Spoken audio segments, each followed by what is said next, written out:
দ্বিতীয় প্রশ্ন করেছেন তিনি, মুখমণ্ডল ঢাকা কি পর্দার অন্তর্ভুক্ত? দেবর, ভাসুর এবং চাচাতো, মামাতো, খালাতো ভাইদের সাথে পর্দা করার ধরন কিরূপ হবে, দয়া করে বলুন। মুখমণ্ডল ঢাকার ব্যাপারে আপনাদের সকলের জানা দরকার।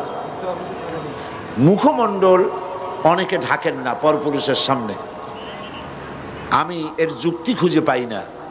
যারা যে সমস্ত মহিলারা মুখ ঢাকতে চান না বা মুখমণ্ডল ঢাকেন না, তাদের দলিল কি?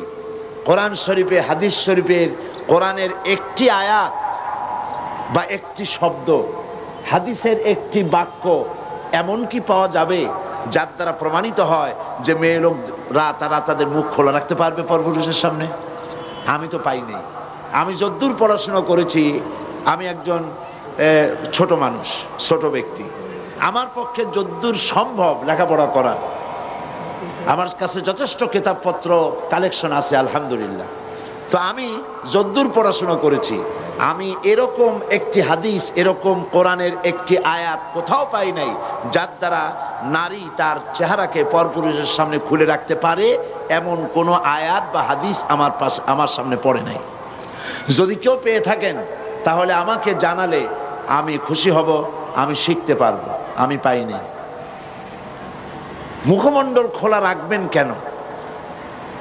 আমার প্রশ্ন, মানুষের শরীরের কোন অংশ, পুরুষ হোক আর নারী হোক, তার শরীরের কোন অংশ সব থেকে বেশি আকর্ষণীয়? বলেন বলেন।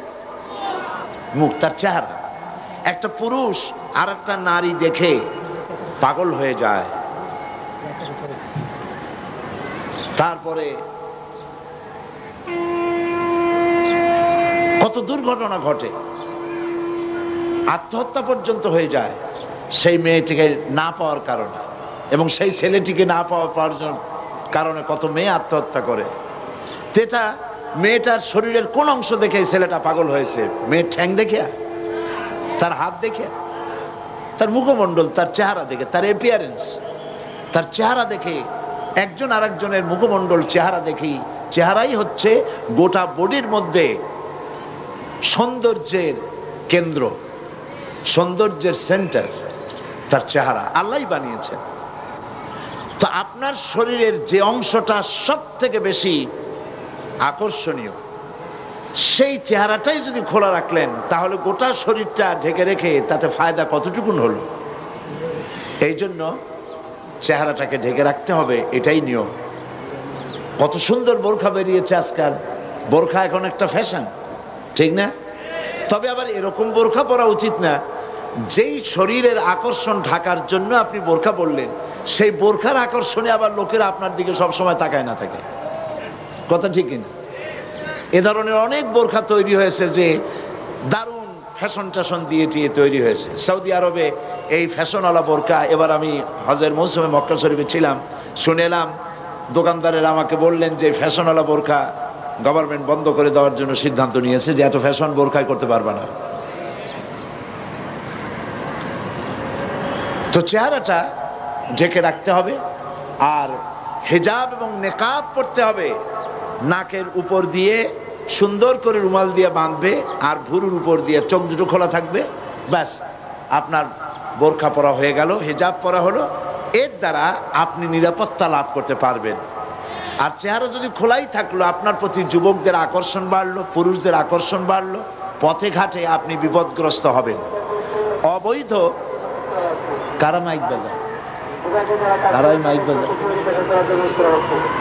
এত অনুরোধ দিয়ে কাম কি?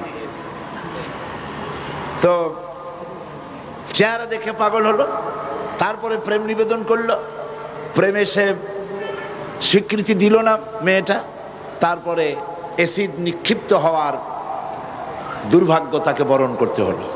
এ সবকিছুই হলো বেপরদার কারণে, ঠিক কিনা বলে? বেপরদার কারণে। আজ পর্যন্ত নারীদের মুখমণ্ডলে যত অ্যাসিড নিক্ষিপ্ত হয়েছে, যত নারী, সমস্ত নারীরাই বেপর্দা নারী।